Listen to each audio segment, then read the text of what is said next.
En un principio, cuando todo era oscuridad y vacío, el universo era reinado por la sombra. Seres oscuros con poderes inimaginables, nunca antes visto.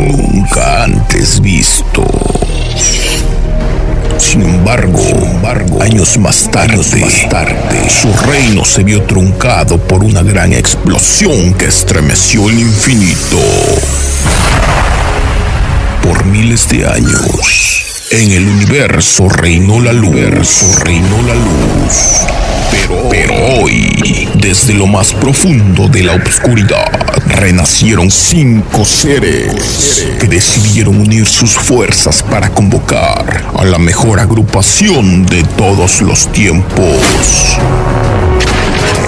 Han llegado a la Tierra para conquistar lo que hace millones de años fue suyo. Las chilenas son su arma letal.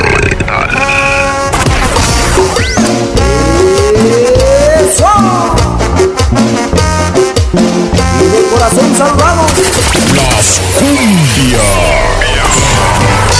También saludamos a la gente hermosa de Caguañaña, Guerrero. El ritmo de tierra caliente.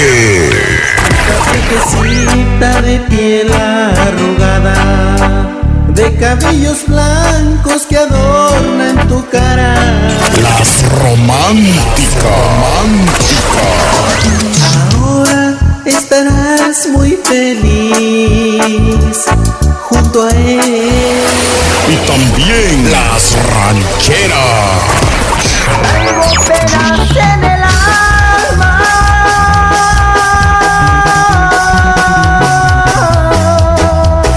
Se presenta Tripulantes de Tierra Mixteca. Con ustedes,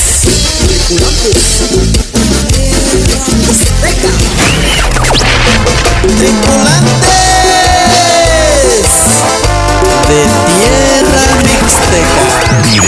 Directamente de Jicayán, de Tobar, Guerrero, México. Y ahora en los Estados Unidos de Norteamérica. Se presenta Tripulantes de